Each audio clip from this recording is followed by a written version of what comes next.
Thank you for the third session, actually. For this speech, I'm going to continue from last time about the topics extracted from Venerable Chengde's speech. Last two sessions, we talked about how do we find the direction in life, what's the most important things in life on the first session.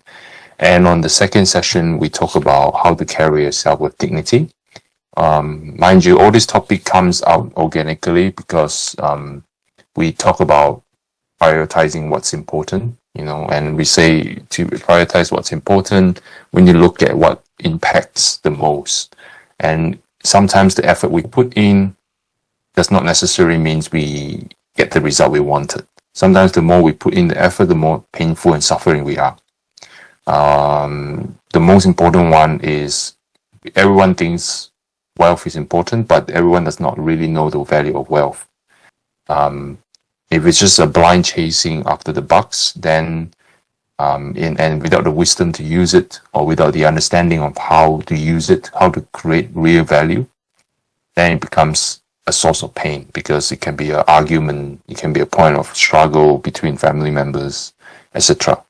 Sometimes might be a mental illness. You feel lonely because you keep guarding against other people, guarding your wealth against other people, guarding your status or anything that you work hard to gain for. So none of this is wrong or anything. Everyone needs to make a living, but the most important thing is why do you do it, and what really, how does it impact you really in long run? And on the first session, we talk about what is the most impactful in our life. And then from there, we find out what gives the most value to us. Hence, we put our effort towards that direction that brings out the best value to our life. Because first thing is, life is short. No amount of billions and millions can take over to the other side. So when you're gone, you're gone. That whole thing is gone. The LV bags, the beautiful car, the house, everything that cannot be bought. Those are the ultimates. It's fair to everyone. But having said that, we need to think about what do we do with the limited time we have. So we talk about having someone to point you that direction is the most happiest, is the best thing happen in your life, because you have all this energy in the world when you were young, but you do not know where to spend it. And if you lucky you met someone early and you are more aware of where you're going, then perhaps you might be able to make it out after all. But if you're unlucky and you take a longer route, but you have a strong sense of awareness and you're able to put in effort when you're aware of it, even though you're already past halfway mark in your life, it's still doable. It's still salvageable. It's still that's a bit rough when I say that, but it's still, you can still repair it, right? 亡羊补牢为时未晚. So if you fix the fence before, more losses of your livestock, then you will still be able to gain a profit after it. That's a proverb in Chinese.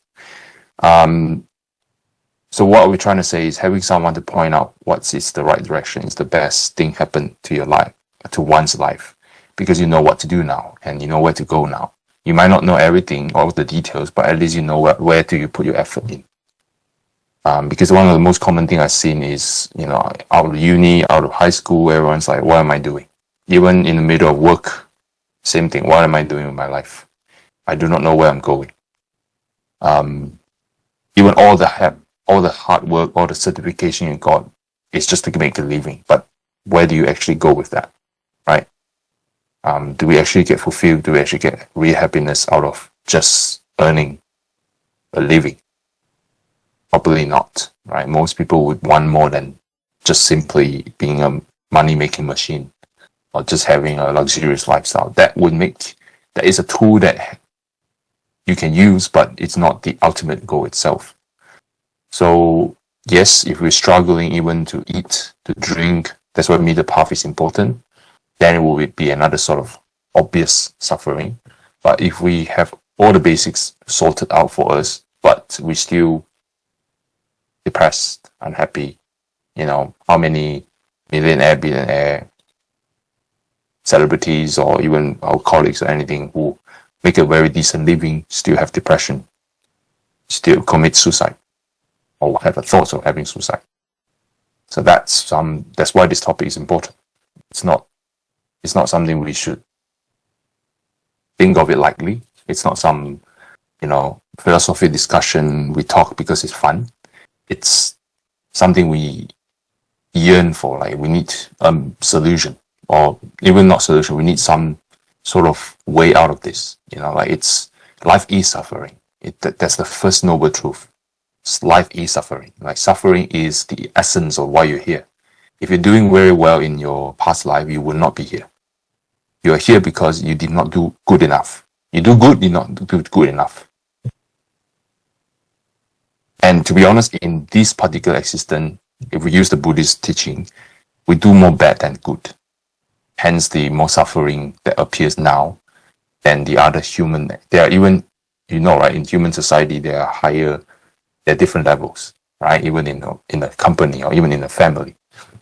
So in general, our situation is not as good off as before. This sounds pessimistic and sad, but it is a situation we're in now. More complicated, yes, very advanced, very abundant in material, but very poor and impoverished in mental and spiritual energy. Even compared to our grandparents and great-grandparents, they have wars, they have a lot of sufferings. That's their challenges. Our challenges is mental illness. A lot of, sometimes even you don't understand why it happens. It was unseen or undiscovered or unsaid in the past generations. It happens, right? Especially we talk about mental illness, people just, shooting up schools, or even drug epidemics that is unseen of in that scale, terrorism, the fear, even making a living, buying a house is a problem. So all these are a compound of negative karma that hits on us. So this is why we need to talk about this. It's not because I'm here free and then we're all here with nothing to do. And there's a saying in Buddhism, right? There's some people who actually want to get out because they have suffered enough. They want to get out of this 6 realms so they can actually attain some sort of peace. In Buddhist term, enlightenment, right? So they can hopefully use that to help people, if they have a bodhi heart. Even if not, at least they do not fall back to the creation of suffering themselves because of the bad karma through speech, action, and deeds. So direction is important because of that, because that's the reality that was being declared by the Buddha in the world, because he observed it. But at the same time, we understand that, suffering is also a reflection of, like, this is actually not real. Like, this is not the ultimate form of your existence. Everyone knows this is very transient. It's like transiting in a train station or bus stop. You're just going from A to B. This is a point between A to B. Most human existence would feel like that. Like, I'm here but not here. I'm there but not there. I can win an Oscar. I can win the best award in that business category. I can own thousands of billions of industry. I'm still not enough. I still don't feel like I'm there. That's our existence. We're always hungry. We're developing, progressing, but we also suffer from our progress. We get worse off from our progression, even though we are massively improve our life over many generations compared to the past. We still suffer. New problem, new epidemic, new bacteria, new virus. So this is where we are. So this is not ultimate. So we need to find out what direction we're going. So Venerable does not go that much, but we understand that this is the point of us. We have the answer for ourselves, and with help of the teachings, hopefully we can find better answers. In summary, if a happiness has to last long enough, it has to be coming from the inside. It cannot be from excitements. Because roller coaster ride is fun, game is fun, having any kind of sensory pleasure is fun, but it was temporarily. It will always be temporarily. We all know that, right? Having a good piece of nugget whatever. Food for when you're hungry is amazing, but when you have it for 10 times in a row, you're going to vomit. That's the most simplistic way of saying it. So this has to come from the inside, and that insight has to come from the fulfillment. Like I'm doing something I'm meant to do, or even as simple as, helping people to achieve what they want, or helping people to just simply do your own thing, do your own stuff, do your own role, and then you feel like you're helping people in your own way, like walking by, helping people to park the car, helping people to carry groceries, something simple like that we learn in primary school. Sometimes those simple interaction lights us up. It might not be ultimate, but it is coming from the inside because we take the initiative to give attention to others and help. So he further categorized on what Mencius say about happiness, the kind of happiness that we commonly understand. Number one is the family happiness of familiar bonds, having your parents healthy, your siblings well done, sounds like cooking, sorry. Your siblings, doing well in their life, yourself and your family is okay, your own children, your own partners, everyone's on their own track, well, they are on their way and doing well in their life. That's more than we can ask for, right? The most basics, common aspirations. No headaches, no dramas. Everyone's happy. Even some argument is fun and harmless. Second thing is the happiness from your conscience, right? You are no longer burdened by, because you did not do your duty, you did not do your stuff. You feel like I can sleep at night without needing the pills, without relying on sleeping pills, without losing sleeps over it. Those are the happiness of conscience. It's simple, but it's not that, it's how many situations we have to deal with every day, and how many of these situations we can fully be aware and not making too much mistake. We probably make mistakes, right? So if we say it in that way, or you don't make mistakes at all, that's not realistic for our existence. How do we tone it down to a point where, as a human in this society, as a human who are flawed, and in Christian or even Abrahamic religion, we all have sins, or even in Buddhist teaching, we all have flaws. Because of our ignorance, hatred, greed. How do we get to this point where our conscience is not bothering us? Right? People say no conscience. That's absolutely wrong. Conscience can either be very obvious or not obvious. It will not be gone. Right? Even Hitler has conscience. His conscience is pointed towards his fellow Germans, not towards the other races. So he may, just like human, right? We kill other species to enrich ourselves. We're still very morally right towards fellow humans, but we treat the animals like food as a necessity. It's controversial, but it's a food for thought, right? We peel them off, we chop them up, we split them up, we cook them. We think of them as delicious food. You won't think of your fellow humans, if you're normal, hopefully 90%, won't think of your fellow human as a food. So conscience is relative in this sense, but there is some sort of bottom line we can draw.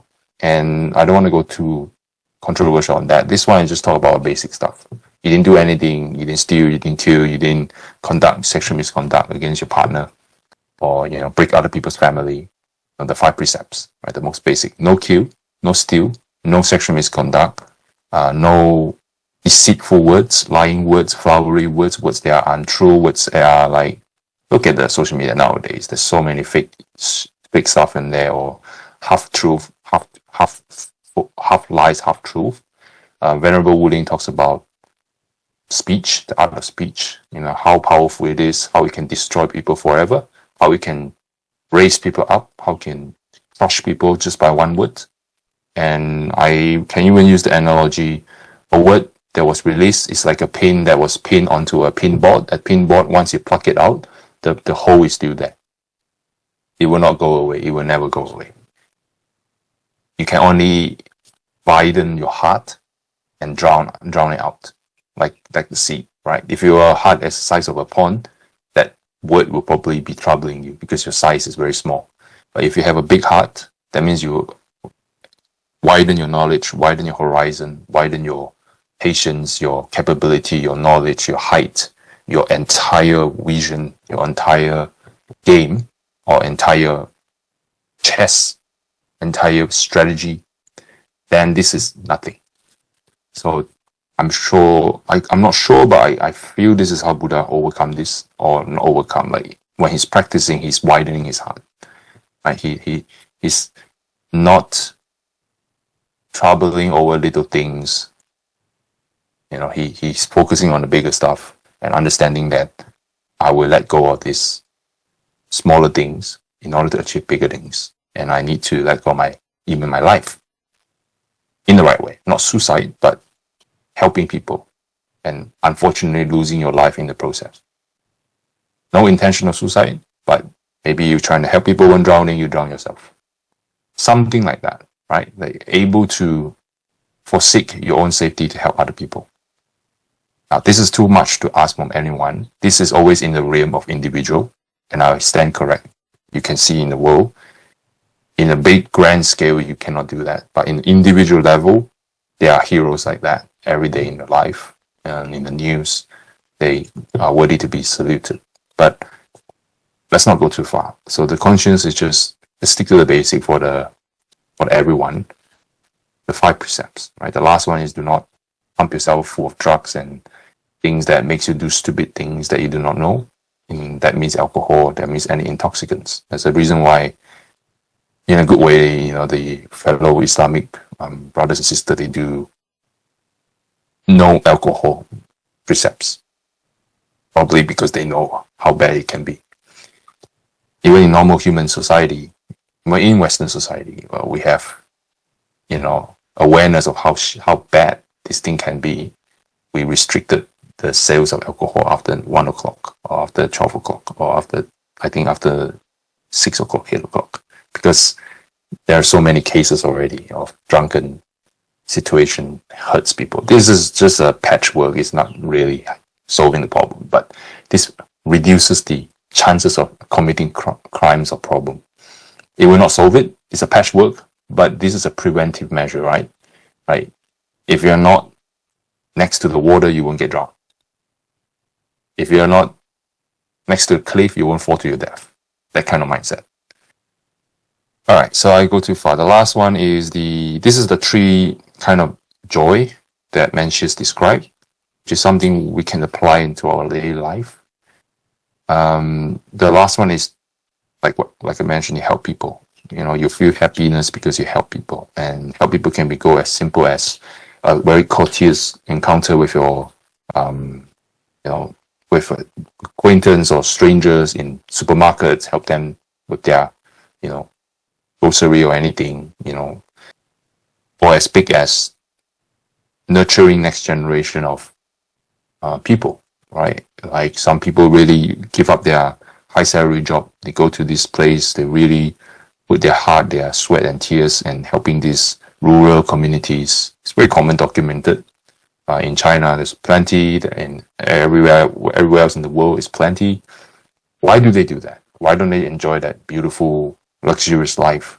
Because they probably get numb of it, because they think that I may earn and I may have a good living, but what am I going to do with it?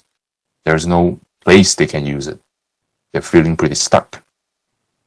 I want there to assume what they think in their mind, but there is a team we can explore that, right? Why do they go to the places where they can actually do the most good, and they feel like I actually can use all the technical knowledge I learned from my job and then use it to help people? So that's another form of happiness. And that's, like you're not starving or anything, you're still helping. You might be reducing your standard of living, but you're still helping people. So 这就叫助人为乐. That means you're able to help. And then if you want to help more, help further, help deeper, like your impact of your help will be deeper, further, and wider, then education is the best. Hence, Venerable Master Chin Kung say, education comes first. You want to build a nation, you want a nation to be prosperous, you want a nation to be safe for everyone that lives in it, education comes first. despite what happens in nowadays education scene, which is a carnage in terms of how the attitude was student was, the parents on education was, and even the teacher was itself as well was disillusioned. These are the reality. This is the suffering we encounter. It's an epidemic of carelessness. Not careless, yeah, careless from previous generation on not taking good, serious look at where we are bringing our society towards. It's all about rolling the cash instead of actually bringing some quality human beings out. We always need to say there is an exception. But as a common rule, you are not allowed to.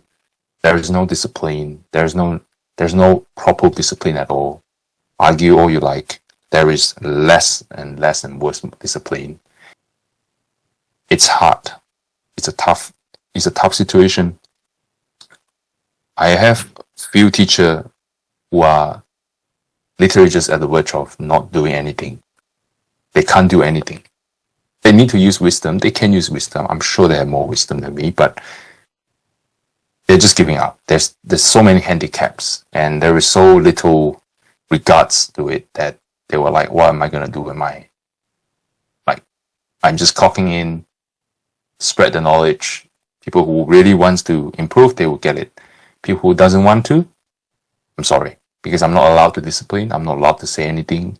The parents might sue me for even trying to correct it because they are at the age they should be corrected because they were a kid. Duh. I mean, what's the point of sending them to school if you don't want them to be a better person? Like, I don't understand what's the whole point of this, right? Like, yes, you can move to corporal punishment, which I understand, but you still need to give some sense of discipline and responsibility. And I don't get it. Like sometimes it's not one size fits all, right? Some people really learn from that. Some people does not learn from that. It cannot just one size fits all. There are many ways to discipline, but discipline is needed. But like personally, I would say lacking of discipline at a younger age will caught up with you when you're older. It's as simple as that. It's not like you have to be like a military level, but you gotta have to have a bit of a structure in your life. Business runs on structure, right? You want to earn money, right? Business runs on structure. There's no structure, there's no discipline. You don't meet your clients, you don't organize your work properly, you don't organize your fellow employees properly, your bills, your accounts properly, you're gonna run under, right? Temple needs structure. There's no schedule on weekday, weekend. Everyone will disperse because there's nothing to do here. Everyone is like, what's going on here, right? So this is something I can reflect on myself as well. Like, this lacking structure, lacking discipline means your dream is just a dream. Something you sleep and, oh yeah, I did this, I did that, but it never comes true. But this is why there is a bit of a, reflection we need to do on ourselves and on the state of our society for this. What can we do? What can we do in our position towards this biggest epidemic, which is the dwindling of the quality of education? The education quality is dropping.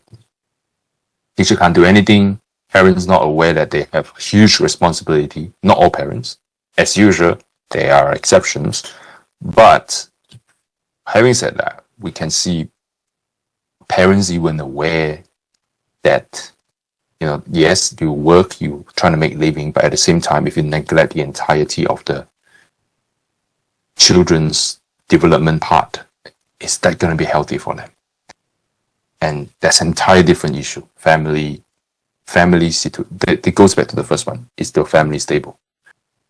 And to say stable, it does not just earn the living and that's it. You got to have a presence in their life. You can send them to daycare or, after school care, whatever, but you gotta have to have a structure where you drop into their life exactly at that time, no matter how bloody busy you are. Pardon my French. You gotta have to be there at that point in life, no matter how tired you are. You're gonna show up so that they understand there is a structure in the family, right? Between husband and wife as well. So helping people can go a long way. It's not just helping you to carry groceries. Those are one-off. Long-term helping is not fun. Long-term helping, as you're fully aware, Miss Yanzi, is a lot of patience. Even though you're being misunderstood, you still need to understand, why am I doing this? I don't do this to get recognitions. Recognition will be given by, if you're Christian, you can say God. If you're Buddha, you can say by my good karmas, right? So you do this because it's the right thing to do. And despite the societal standard have dropped since then, or have gone twisted, or have gone way off, like they're not twisted, maybe they are lost. They don't know where they're going, so be it. This is a free world, everyone can do whatever they want. Like Master Chin Kong said, you are entitled to your own way of thinking or doing. So am I. And this is why am I going with. I feel like this is wrong. I'm going to educate my children, my family, my society, my community that way. It's not breaching the law. It's not, because there's the 5 precepts. It's not breaking the law. I do not steal, kill, sexual misconduct, sexual misconduct. I do not lie and deceit in my action. I do not teach people to smoke weed or drugs in my action. So there's no reason it's breaking the law. It's just not with your current societal standard or lack of any standards. So there's one kind of happiness, which is straighten what is wrong within your powers. First, start with yourself. So if you can help yourself, you can be a role model. Hopefully, you can help one person, even just one person. That kind of happiness cannot be measured by money or anything else. Like money is just a tool. You can use that to help the temple, build the school, build the multimedia teaching rooms, buy more equipment for kids who needs it. They are tools. So continue earning money, continue making that great deal. It's amazing. Doing something you're passionate about, use that something else. You can see why people tend to be more philanthropic when they reach to that level, because they need to be something else. They cannot just be a machine, keep turning out bucks. It's not how human is. So this is first session, right? I extend it a bit. The second one is the Q&A.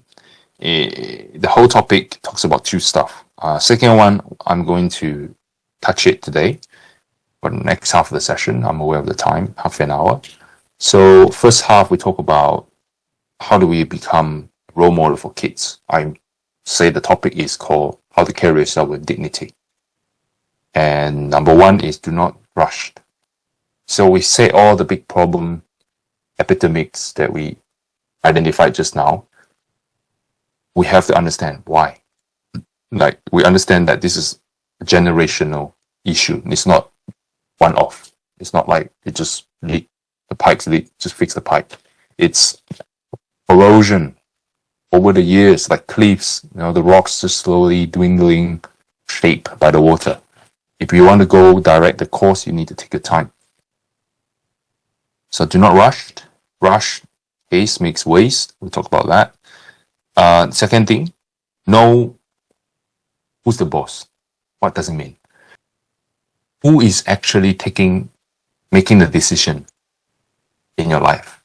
Like, who is making the decision in your life? Who is deciding, I'm going to do car washing today instead of sitting at home and watch TV?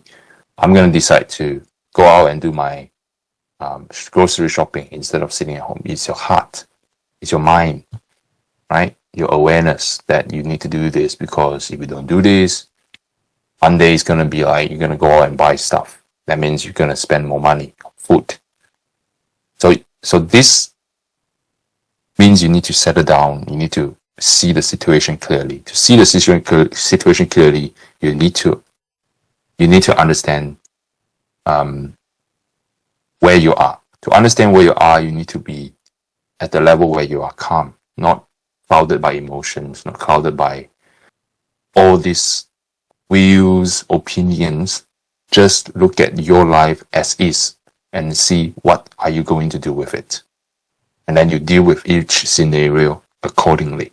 Some scenario warrants you to use a bit of emotions.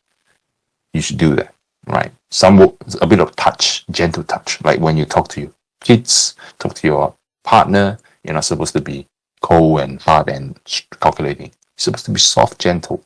Be like that. Some situation requires you to keep your cool and actually get things through, regardless of what's to happen. And you need to like tell them, this is what I'm going to do. Mostly is workplace, especially in healthcare and stuff like that. Yeah, right? So do not rush. Rush makes a lot of more mistake that will take more time in the end. That's the only thing I can think about. Like dignity, it's not pride. It's able to do things just nice. About the middle path, just nice. Not too much emotion, not too much, not too cold, not too over the top. Anything with a right amount of wisdom, right amount of charisma, if you want to get things done, right amount of understanding, knowledge, not too deep, not too technical that people don't get what you're talking about. If you want to instruct someone, you want to be funny, but you want to be too much that it becomes a comedy show. You just want to make sure people get what you mean while they're feeling good about doing the job. That's why education is also important in this way. You see by learning. Education is also seeing. So I'm going back to this. Number 1, do not rush. Number 2, do not drag. So that's the other extreme. Guilty as charged. Drag. You're supposed to do it last week. You didn't do it like the lessons. You're supposed to do it last week. You didn't do it. It drags on and on. It eats you up. And this week you have an entire different commitment because I'm no longer 18 years old, stuck in my own room and with my game and stuff. I have responsibility now. Right? I have people now. So I need to be handling stuff. So if I want to handle stuff, handle my car, handle my groceries, get it done. No matter how hard it is. Get it done. Wake up. Get it done. Why? Bills. You will still get bill every day. You will still get a lot of commitments every day. And this one has karmic commitments. So everything has commitment. So you have to do it. It's a credit card kind of situation, right? If you say so, you didn't do it, you're going to pay it 10 times more in future. It does not just apply to money. What is not priced is even more expensive. You have to pay with lives, your lifetimes. So be careful. That's why education is important once again. Why Venerable Master Chin Kong spent 80 years, 60 years talking about this is to raise some awareness to people who at least willing to accept it. Whether they were willing to train and practice it in depth or, have the persistence to continue, it's also up to them. It's also up to education. They need to have touch point. That's why we still have Venerable Chengde or Venerable Wu Ling or any good venerables, good teachers that's still out there teaching in different angles to remind you, don't forget about this very important thing in the middle of your life. You still have to remind yourself, I need to reflect. There is someone who already attained enlightenment 2,500 years ago who can see our society right now as is. He has the wisdom and he teaches us how to become like him, not under him. This is not easy to obtain. A lot of people do not get to understand this point, this height of understanding, and understand that he's not trying to be above you, he's trying to get you back to who you are. And to remember this in the middle of your bills, your commitments, your relationships, your all troubles, it's very precious. Because that's the thing you can carry forward. The rest cannot. Your relationship will end when you die. It will continue next life. If you want to play this game again, feel free to do that. Bodhisattva still use this relationship to help people, but you are not Bodhisattva in terms of the meditative level, then better be a good boy, good girl, good man, good woman. Learn. Follow. Go to Pure Land first. That's why I say San Ren Zi San Yu. The standard is the 10 virtuous deed, right? I'm saying this in a way of self-critiquing rather than teaching anyone. I am no teachers. I do not dare to use that word at all. Only time I use teacher is when I go to Pure Land. Then you can call me teacher. If I don't go there, I'm like everyone else. Or worse. I can fall. Why do I'm so hard on these words? Because it is true. Will happen. No, you are the one who knows what you did. 不是天知地知你知我知. It's everyone will 知 one day. It's like People will know, you will know. You know, first of all. Everything you do will reflect what you did. Your action will speak the loudest, right? So we're going back to here. Number 1, do not rush. Number 2, do not drag. Number 3, do not be too stingy.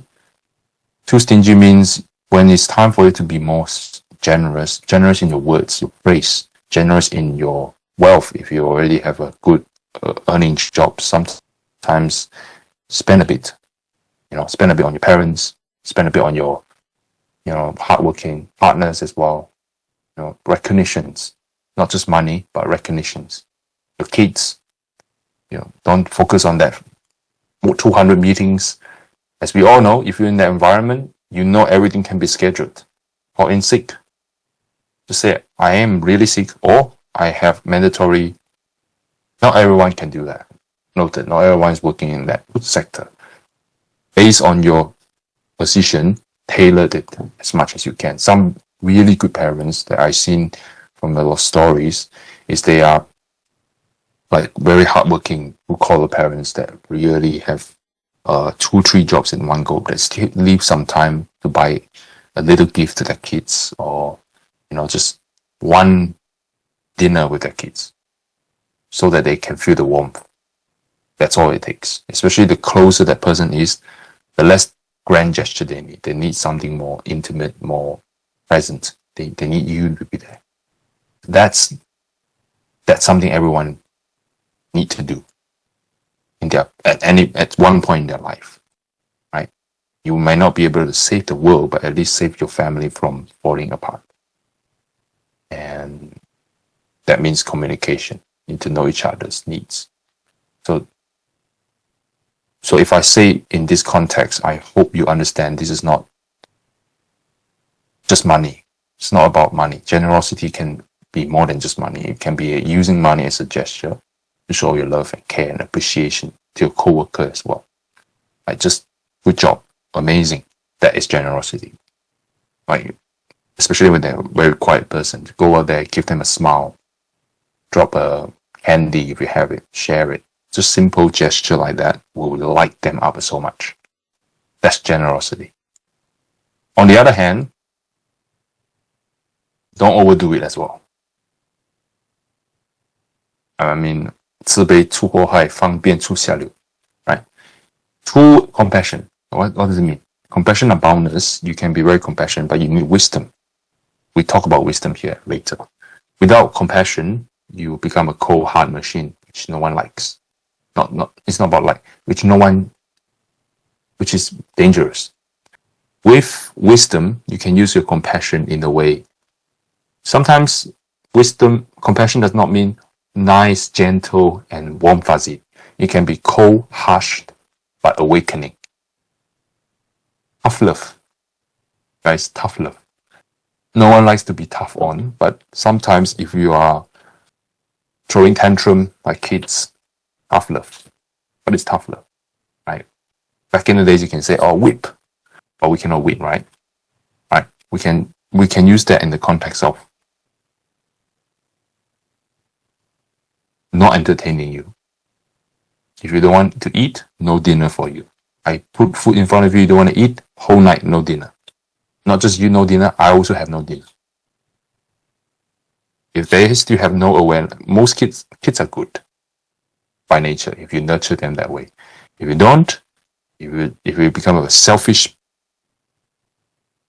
piece of person, sorry, I'm trying to control my bad mouth, then your kids will be the same little selfish piece of person. Right? That's karma. And in future, when you need help, there will be a selfish piece of someone that will not help you. So this is a cycle, right? So what I'm trying to say here is, I'm going back. Like number 4 is do not be foolishly too generous, in the sense of people use you to achieve their own ends. They might use your name because you're very generous. They use your name to sell a product. They use your name to push some sort of agenda of their own. Be wise. Dissociate from these people. All right? Don't need to add more trouble. Right? Only help those who genuinely need you do not know in the first run, you will see what they do after they receive it. And genuine people will genuinely appreciate, they will continue with their life. It will be a very nice feeling, very simple, no dramas. But if there's so much drama afterwards, that's probably a karma you have to pay back. But learn the lessons. Don't let people use your good name to do the bad. Sometimes it's like that. Or let's use another example. There's another ancient Chinese story that Mr. Liao Fan, the changing destiny gentleman, the guy who in Ming Dynasty 1500s, he wrote that book. Master Jin Kong promoted, Master Yin Guang promoted. We still talk about it. Venerable Cheng De will talk about it after this section. Also in Toronto back in January. So what does that talk about? What is that story? That is a story of people who think they're doing good, but they end up doing the result end up being not so good. Less than ideal. There is a ex-prime minister stepped down from his position, honorable discharge, right? Military term.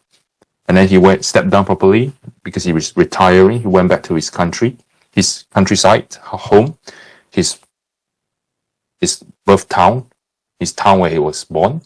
And there was a drunkard went to his house and causing trouble.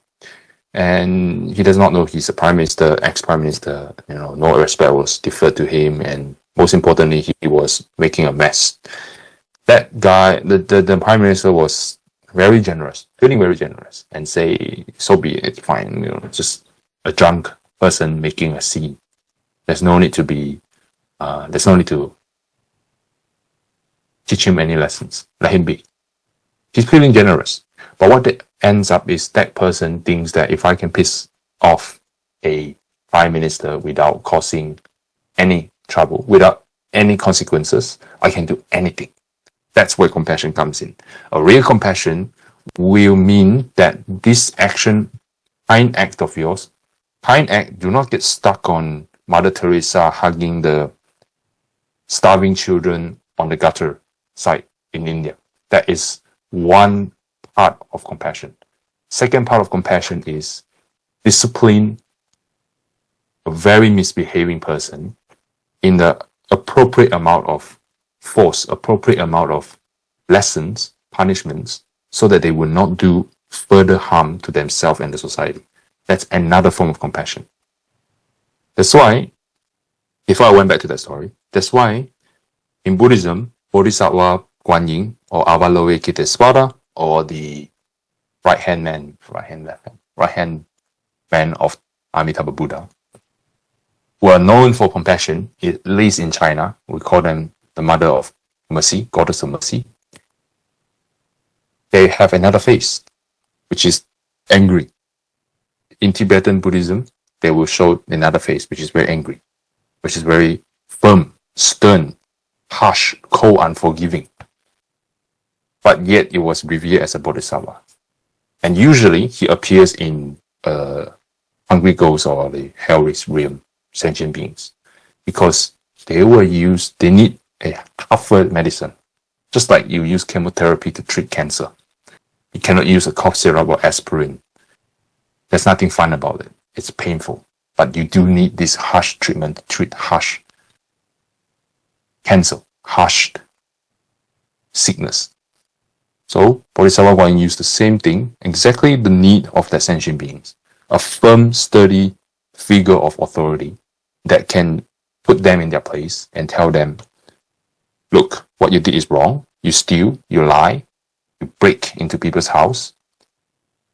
By law, you need to be punished. Right? How you get punished and what circumstances push you to do that, notwithstanding, that can be regarded in the discussion later. What you did is wrong. There is still consequences that you need to stood up. So this drunkard went into the residence. I don't know what's the actual situation.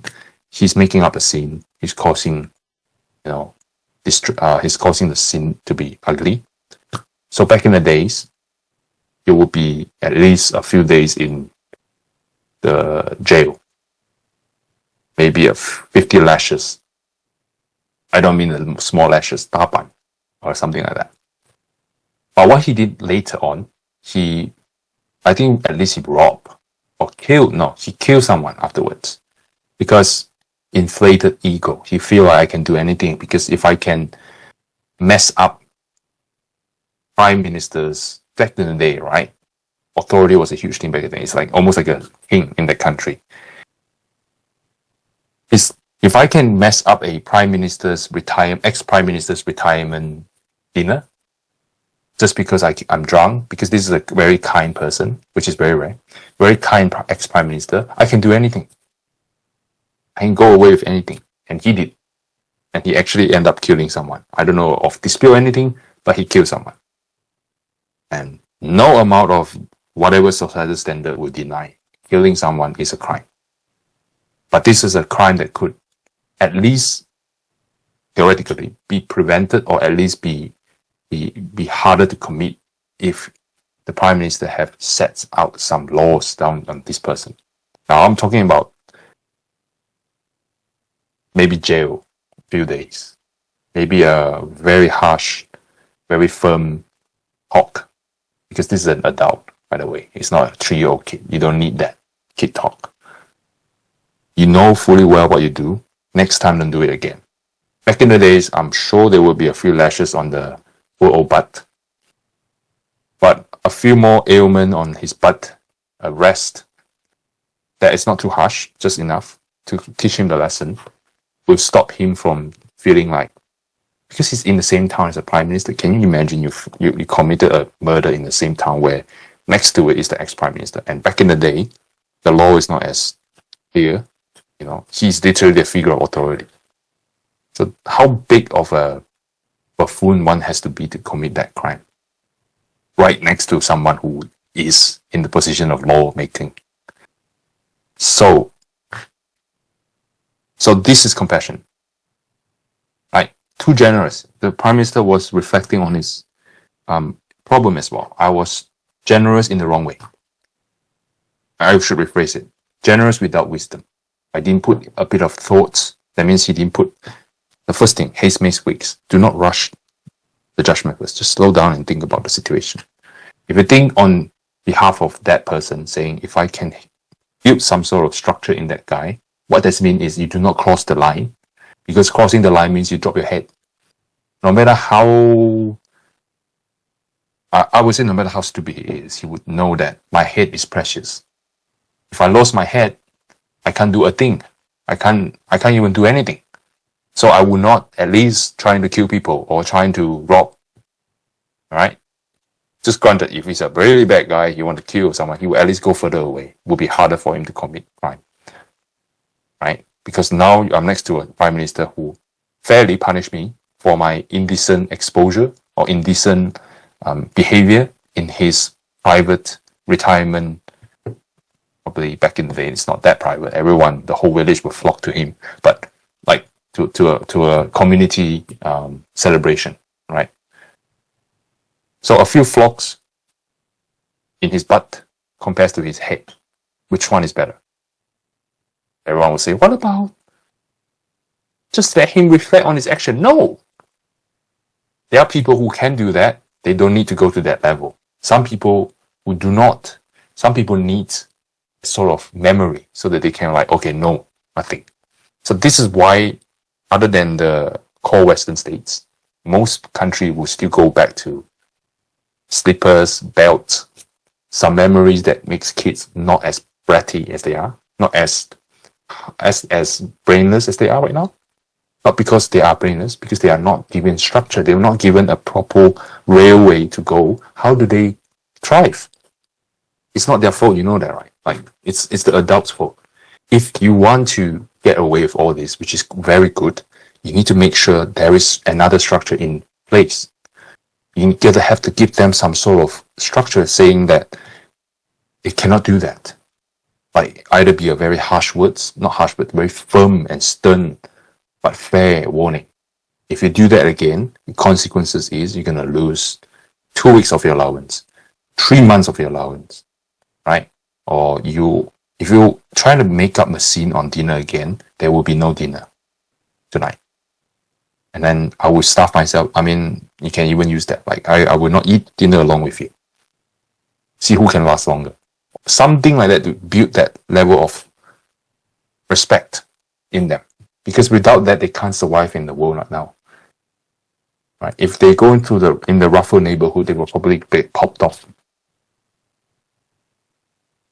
before they even walked out, because they thought most people that behave like that, they are living in a very luxurious environment where they can do anything, and parents will throw money and throw some connections around the lawmaking and then say, just those local country town sheriff, just look away. If you do that to your kids, you may be compassionate now, but you are harming the kids in long run. In long run, you will become someone who has no sense of fear, no sense of respect in other people's safety. Like even the basic things like this, probably they will, they can do away with gun shooting as well. Like those are the kind of topic that right now they're still on it. So this is another thing of being generous in the wrong place. Generous takes wisdom, right? Simple generous, like, a bit of help, praise. Those are the things we all can practice. This one needs a bit more thought. Like think about what you're gonna do, like, and think if this person can do this small error, and we do not give him a 小惩，你要给他小惩可以犯大错。小惩就是惩罚，小小的惩罚可以犯大的错误。Especially in the kid settings, they are so easily malleable. They are like a soft piece of metal. They can be shaped. If you wasted that time on your whatever politics you have up there, your modern identity stuff, instead of giving them a very basic, very down-to-earth lessons, keep it simple for them. Like, do not bully people, because you will really get it. I'm going to make sure you get it. I don't care how rich your parents are. You can be Donald Trump or anything. I'll make sure you get it. Right? You cannot bully people. You cannot take people's belonging. Come on. Basic 101. Right? Apologize to the shopkeeper that you stole from. Things like that. Just basic. And then it takes a village to raise a child. Raise the standard of the community, because they will be the next person who set the rules. So those are important, right? So why are we talking about all this? Because this comes from inside. Like this comes from how firm you are. We say keep cool and collected.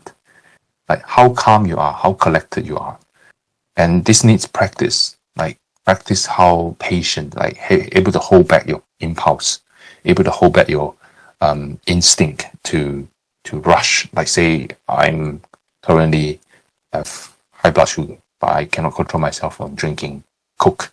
So I need to control myself. How do I control? Maybe water with a bit of honey, lower amount. Slowly control my impulse. Those are simple. I want to punch that person because that person is being rude. I need to control myself. I cannot say that. So maybe my verbal I can push back on that verbally. So that's better than punching people. 君子动口不动手. At least you don't punch people, right? But verbally you also need to be like smart about it. Like how can you do it in a way that they don't feel like they were insulted? But when they think about it, it's like, oh yeah, that's actually an insult. So there's another level of patience. So even the higher level patience is you don't even take it all. You are literally at peace. Not like at peace, it's like you're really at peace. You're like, huh? People might have thought you were an idiot, but you are not. You just don't take it. So those are practicable. Scenario is your homework. Scenario is a challenge for you to go up or go down. That's it. There's no in between. You either go up or go down.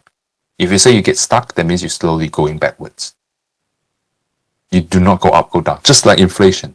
You put your money in the bank without interest, it will always go down. $10 USD in 2000 can buy a full meal. Maybe in McDonald's, you can buy a full cheeseburgers, a family package. $10 now can't even get a full meal. You can even get maybe a Coke and a chips, right? Or French fries, what the American says. So same as your wisdom. you either practice it or you regress. I'm saying for myself as well, like, I don't feel as sharp as I was back in when I start touching the Buddhism teachings, because I was not allowing myself to practice, or maybe I was numb in my day-to-day routine. So you have to pull yourself back and reflect. And this is one of those sessions we can force ourselves to do it, or not force, like give yourself an opportunity to think about it. Another thing is wisdom needs listening, right? Tranquility or patience needs practice. Wisdom, patience is ting. Wisdom is hui. What is wisdom? Just like what we say, know when to do the thing that will bring out the benefit for everyone the most. Mostly is you, the other side, and the situation. We talk about humans, they're mostly at least 2 parties to 3 parties. You're able to keep your cool, then your brain will be able to analyze the situation and properly make the judgment call.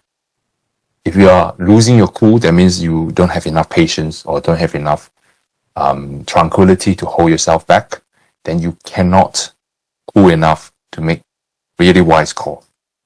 And you have to be quick, guys. This is efficiency as well. How quick can you come up with something wise? Like for Buddha, it's not quick. It's before you do this, he already know. This is practice, a result of a lot of practice. And it practice to a point where his original self comes out. You know, 修德有功，性德方显, right? If you practice yourself enough, one day you polish enough, the jewelry will shine by itself without needing your help. But you actually helped it because you take off the layers that blocks it.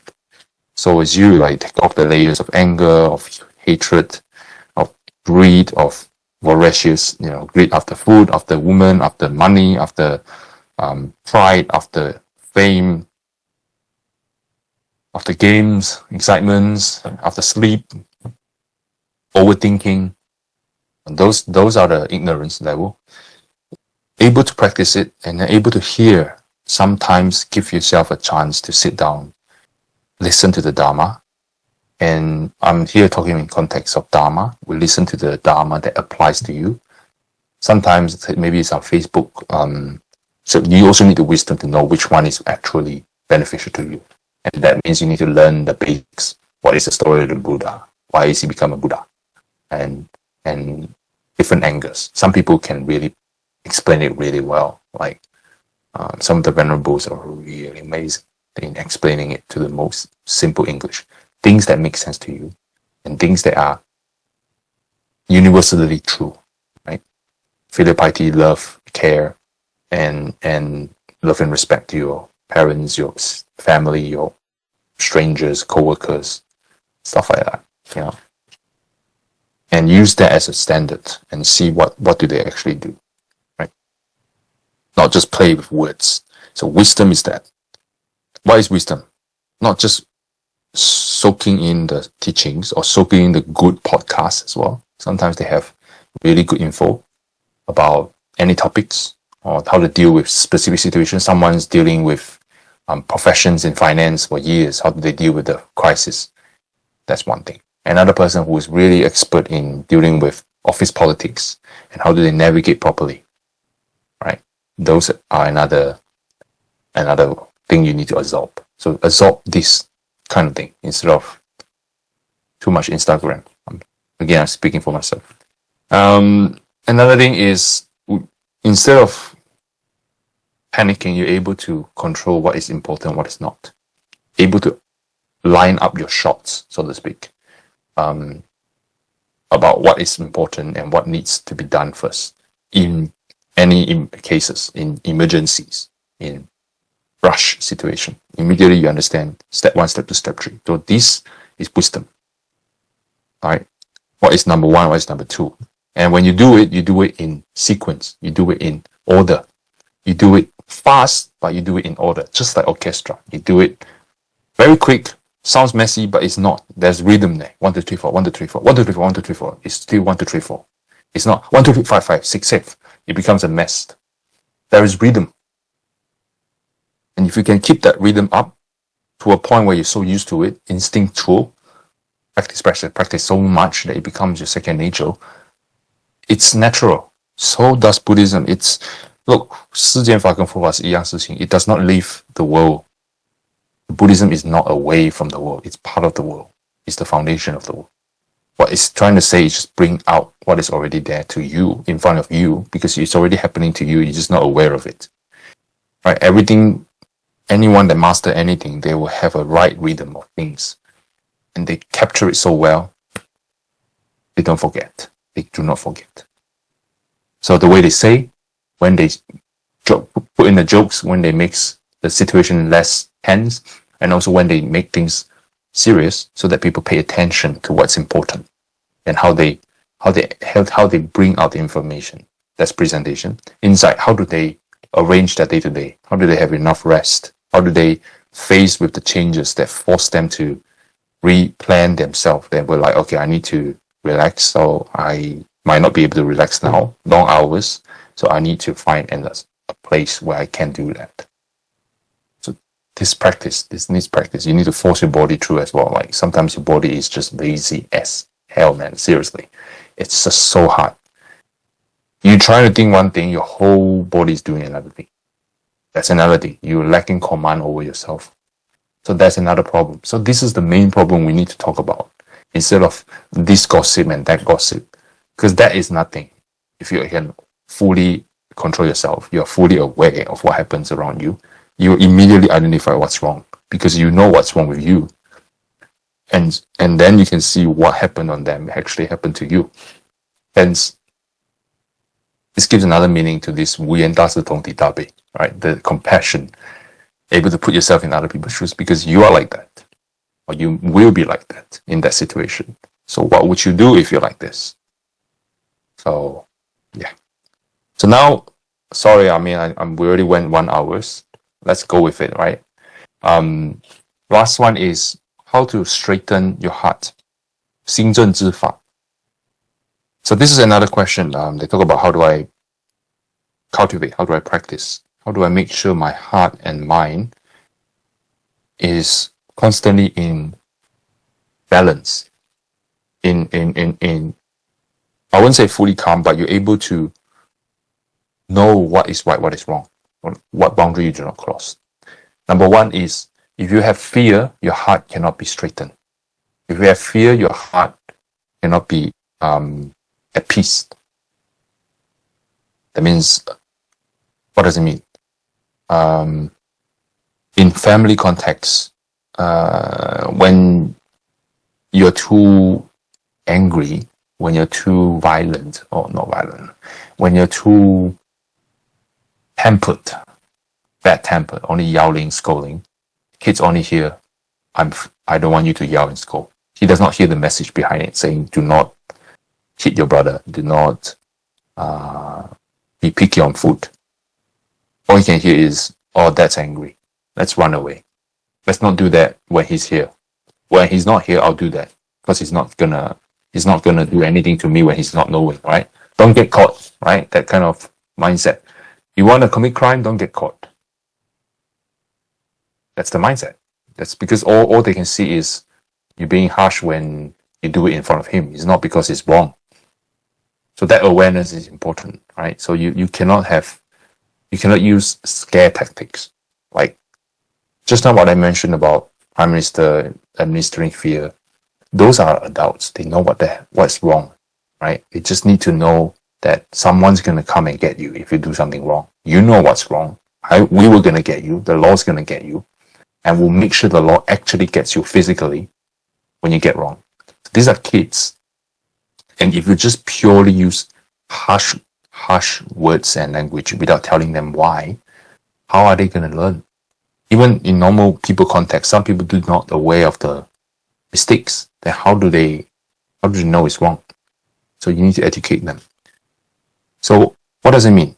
有所担忧无法振起来. Sometimes if you make them too agitated, too worried, right? You cannot straighten your mind and think about what really helps the situation.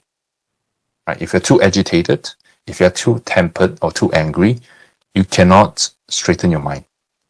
So This is in the context of the parents that ask Venerable, how do I really become a role model to the kids? So it's still part of the how to carry yourself with dignity. And by that, it means how to carry yourself right so that people can actually really understand where you're coming from and actually get your message. And this is in context of family. It can be expanded. But in context of family, you cannot rule with fear. It's not how it works. You have to give them a space, right? They understand you will get angry, but they know why you're angry. So you can be firm, but you cannot be too much, like too much yelling, too much anger. What's the point? It becomes a wasteful energy. It's not used to your needs to teach the kids. It's not benefiting your kids, it's not benefiting you. It's bad for your health as well. Number 2, agitated, worried, like nothing gets done and you are like panicking. So how do you even do things right when you panic? Right? Panic is it's only gonna make it worse. So if you understand you are panicking and you understand it's just a reaction, it's a fight or flight reaction, and you understand that if I'm continue just going straight into that without thought, then how am I going to get things done? Right? Like schedule changes, work comes in suddenly, flows in. What can you do? Right? So find what is important, get it done, explain it, communicate it, and tell them that's it. That's all I can do today. This is what I did. This is a report. This is the proof done. In terms of family, most of the time is more like fix your financials, I think. Cut down your spendings. Don't make it so agitating. Stop spending that. Stop eating $200 dinner. Cut it down. Simple. It's not easy. Find ways that makes everyone feel like at ease. Yeah, this is how I understand what Venerable is saying. It's been a while. Number 3, this is another end. If you have something you desire over, you cannot think straight. So this whole thing is tips on how to think straight in any situation. Number 1, too angry, cannot think straight. Number 2, too agitated, cannot think straight. So I think this is in the context of the parents are worried about, I can't be a good role model, look at me, this and that, blah, blah, blah. So he's so many worries and overthinking. Yeah, it's coming back to me now. So many overthinking, so many worries. He or she is too busy worrying about worrying instead of actually focusing on how to I put myself the best foot forward in front of my kids. And if you are a manager or something, in front of my co-workers. Or if you're just a normal worker, how do I do my best in front of my co-workers? Right? So you cannot worry about worrying. It's not helping. It's endless. You can worry, but you need to let the emotion reside and you need to start thinking about what you're going to do. Right? Have I been sitting on the couch too long? Think about cutting down the couch time. Bring kids. Maybe not in the park. Maybe you can walk in the backyard. If you have a backyard. Nowadays, we have small unit apartments, especially in Sydney. I'm sorry, overthinking.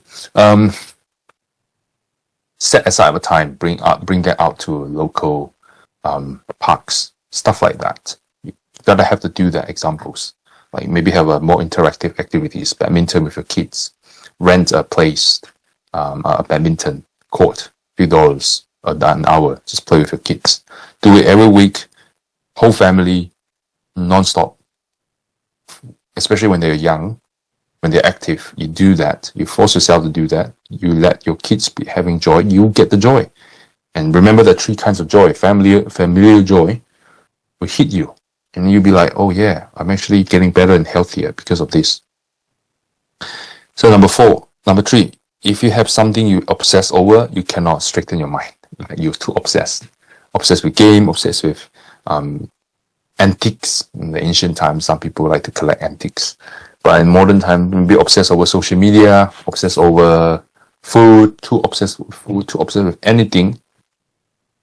You cannot straighten your mind because you cannot think straight when you are very infatuated with something or latch on something. Number four, if your love is unfair towards your kids, say you like the elder more than the younger, of course, it will be unfair. Kids will be like, my parent doesn't like me. So how can it be a very happy family? Right? So you cannot have favoritism. Your heart will not think straight. So you have to think carefully. If one has problem, everyone has problem. So how do I make sure everyone understands what this means? Right? If this needs more help, you can have the elder one help the younger one. Let them understand why. And teach him how to be a responsible big brother. If the younger one does not understand the elder brother's situation, let the younger ones, sit next to the elder brother or something. Just create a scenario where they understand each other. And you as a parent needs to treat them both equally where they are. Meet them where they are. Cannot switch off your brain and just, close one eye and then open one eye and just do one. Just keep paying attention to this elder brother and I forget about the younger one. This might happen most of the time is because of some family with unfortunate situation where kids have illness. The ill part was taking more attention from the parents, unfortunately. That's how it is. But there are parents who's already tiring as a human. Unfortunately, I would say it's how it is. I don't want to use a harsh word, but it's a situation. So do you pay attention to the other kids? If you have kids like that at home, like you don't have to do a lot. Just make sure they are involved in the process, or make sure they will have their own time as well. I say it with such ease, but this is case by case, right? Bottom line is they need to feel like they were taken care of, they were being paid attention to, or they're not being neglected in favor of others. This is very important. And when they grow up and mature and they understand, they will naturally be able to help you pay back. This is natural. So they will have a balanced mentality. Regardless of your socioeconomic background, your wealth or anything, if you're able to just hold on to that thought, like, I'm going to pay some attention, just simple, just buy a candy, check in on them, be with them, play one game session, take turns. They will go out and have a walk, bring them to the shops. If you don't have enough funds to buy, just let them go around and walk around and have fun with you. That's all they want, right? So do not forget another kids, especially when you have two or more. Balance. Last one is if you have worries, you cannot straighten yourself. As I mentioned, you worry about your inability to become a role model. Everyone makes mistakes. You gotta have to start somewhere. You cannot be perfect. No one is perfect, especially when you're first kid. You cannot be perfect. Just do your best. Trying to straighten up, they will know. If you put your heart and attention and listen enough, good teachings, good advice from people you trust, knowing their character is good, you hear from their advice. 你要听 result， 你当然是要听有成就的人， right? You need to listen to someone who actually made it, right? You don't listen from someone who are messed up family and then telling you all this bunch of advice. Like, if you messed up your own family, how are you going to give me advice? You can. Cautionary tale. What not to do. You want to hear from someone who actually managed to make their family work out properly on how to educate the kids. And this is only for reference. You have to use it on your own discretion and your own judgment. This is your own kid. Alright. If you're turning out okay, like a decent human being, growing up with your parents, probably ask your parents. Most of the time, just ask your parents. What I'm saying, a decent human being, is not narcissistic. It's just, are you like on drugs? Are you really a troublesome person? No, you have a normal life. You're doing well, taking care of yourself and others. Now you have your own family. Ask your parents. They might have different parenting methods. What's behind it? the love, the logic, the tactics they use to deal with kids throwing temper. It can be useful. You never know. Anyway, let's continue. Practice must be true, cannot be fake. That means you cannot just sit here and act like you are going to sleep early in front of a kid. You actually need to sleep early in front of a kid. What does it mean? You cannot just say, oh, I'm going to sleep, bye, and then the kid just go to sleep, and then you sneak out and then you watch TV on the other living room if you have a big house. Trust me, kids know. I'm a kid, I know. I was a kid once, not long ago. Almost like 10 plus years. I still remember, I wake up, sneak up and then just watch TV. Even though I was supposed to do homework, because everyone was watching TV. Of course I watch TV. How can I concentrate on homework? So this is some lesson we can learn as well from what doesn't work in our childhood. Having said that, everything is good. It's just that we're a bit of a couch potatoes. But in nowadays, it's even worse, right? The small device, anything has access to the internet. So all kinds of content is coming out there. So like I said, this is an era where you need to put even more mental energy. You might not be laboring the fields, but you will be way more overworked in your mental capacity. So you have to be really thorough. When you want kids to study, focus, create the environment that they can study. Really work with your partner. If you have a partner who really know how to study properly follow that. You want your own fun time, schedule it. You can still have your own private time, just schedule it. Maybe when they're off school, then you can do it. Game, whatever. But you have to really force yourself to maybe learn a skill, maybe read the news, or just read a book. Make them feel like this is normal. Not feel like they actually think this is normal. It is normal for you. So you have to improve yourself in order to improve your kids. That's the most simplest way I can put it. Like, you gotta have to be there, lead the charge so that they can follow your lead. That's how the example was set. Otherwise, they are not stupid. They might be fooled by you for first 2 years. They would know by the time it reached that 3 years old, they would know. Kids are aware. They mimic so fast. They will surpass you as well. So if you want them to surpass you in the good area, not the bad area, then make sure you focus on putting out a good habit on yourself before you even have kids. That's what I'm saying. Even if you want to have kids, make sure you have the homework years before that. You cannot be prepared as 100%, but you gotta have to put the effort on your fitness, on your everything. It's a responsibility. Otherwise, don't have it. Rather not have it. It's painful. For them, for you, for everyone. It's a homework. So other than kids, you can talk about temple as a sangha, how the abbot making an example. Usually we hear a lot of it. Master Ching Kong setting an example for the rest of the abbots. How he don't waste. He use things repeatedly, like the everyday stuff he do. How he has a schedule, waking up, writing the sutra, reading the sutra, preparing his notes. And these people might already achieve that level where they don't need to use notes. They can just talk.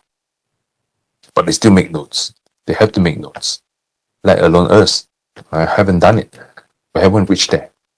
Right? Even they reach there, they say, I haven't reached there. So that's the example they show to us. They're educating a whole group of adults who are coming from high school, uni, professionals, the boss.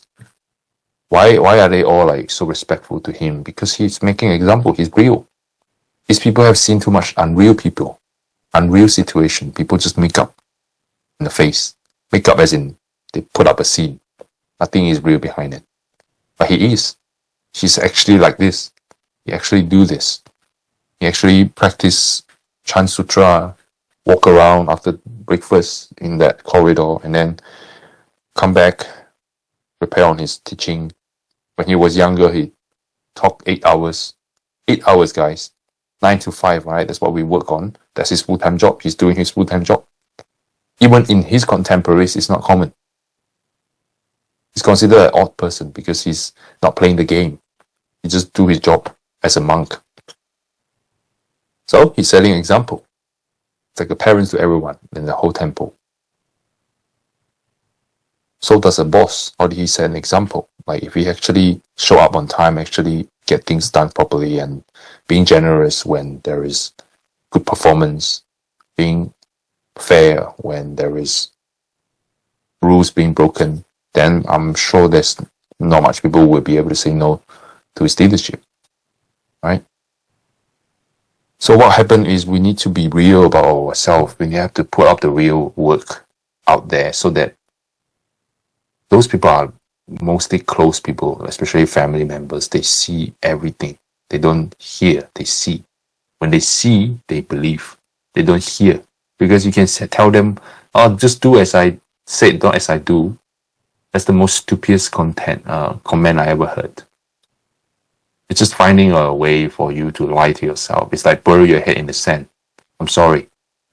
You will not get results. You will get miserable. I'm just putting it out there. Not miserable if the kid has a very good root, able to find a good role model elsewhere. But you're putting them up to a chance instead of you giving them a best possible starting point. The best possible starting point is not stuff them up with some bloody tuition and stuff like that. That's stupid. Those things can be learned when they are growing up a bit earlier. When they are very tender and young, practice with them on how to treat people properly. By you treating people properly. The service staff, the waiter, the family members. If you don't do that, that is rotten. No matter how talented they are just a rotten person with a talented appearance. They might be talented everywhere, but they might use it for harm. Don't do that. Teach them basic stuff, manners. Those are the priorities. Let them have a more relaxed childhood, understand, help with houseworks. Even they are making a mess of the place, just let them do it. Correct them afterwards. Education is always present. You can help them every moment, teach them every moment how to correct their washing posture. Don't slam the water everywhere. Just properly brush it. It's a fun time. So create moments like this for yourself, for you and your kids, so that they can learn that this is childhood. They will bring them to their own kids as well. They will find a partner who is like that. They will know, like, if this partner is all about self-absorbed, very selfish kind of person, they will get turned off by this person. They will not find someone like that most of the time, right? Set example. So the last one is 学问, because this is a part where he's asking anyone has any question. No one has any question. And it's like, how are you going to improve if you have no question? Because there's only two persons who has no question. Number one, you're fully enlightened. You fully understand. You fully achieved everything we mentioned in the last lesson at least. 100%. No error. Right? That means your heart is no longer burdened with anger. Your heart is no longer burdened with worries. Your heart is no longer burdened with obsession or with favoritism, worries. You're no longer a hypocrite. That means you do exactly as you said. You're no longer impatient. You no longer procrastinate. You no longer unwisely generous. You're no longer being a stingy person, not even one bit. Right? Enlightened person. Okay. Long story short, no. So there is always situation we have to figure out oh yeah. The moment I did this, is that right or wrong? So when you have questions, ask. This hits me really hard because I really am too prideful to ask questions in my previous workplace, and that cost me a lot. Showing that you're not knowing everything in the workplace means that you need to learn more. That's it. If you don't tell them anything, thinking that you know everything because of your past experience, you're going to stuck yourself in a corner and you will not improve. You actually fall out from the rest of the cohort because the rest of us are communicating. Just because you feel embarrassed, you can ask in private, you can ask one-to-one, and you can even ask that question. If they are not supportive, then change the job. Change the environment by dropping out of that. If they are supportive and you still can't follow up, they know where you are at least. Then expectation is according to your competency. That means you can slowly grow. You will still grow slowly. That's it. If they cannot accept your level of performance at that level, it's fair. Then you just tell them, I need to change somewhere else. At least you try. So something I need to learn is you gotta have to ask. If you don't know anything, even you know you have doubt, ask. When you ask, really pay attention, active listening, not just trying to answer a question that you already know. Let them tell you what it is, then you make your own choice afterwards. Right? If you operate, you hear the instruction, hear the knowledge point of how to operate, whatever the task you're doing, you operate, you find something that is not in touch with reality, you bring back to them. If they do not listen, after you have tell them the proof that this is not working, it's on them. But you need to learn first how they do it. Write down notes. Tell them this is what it is, the policy and stuff. So these are applicable in classroom, in workplace, everywhere else, in family as well. Right? Okay, I think I'll leave it here because we're already half an hour past, 1.5 hours. I hope it makes up a bit. Thank you, Auntie. With that done, next week's topic, let's not drag it. I can announce it in 2 weeks. As usual, I'll probably do it in the last week of the month, November, Black Friday. Control the spending, guys. Speak for myself. So next week we call, do you know we can sell the suffering? Do you know we can sell our sufferings? So that's a topic. Do you know we can sell our sufferings? So this is the second main topic that's given by Mr. Venerable Chengde. So I'm going to title it as, do you know you can sell your suffering? So we'll see you guys somewhere next month, 15 or 22nd. Don't quote me on it. I'm not sure yet. I'll announce it maybe on the first 2 weeks of the November, and then we'll see. Yeah, thank you so much. A弥陀佛.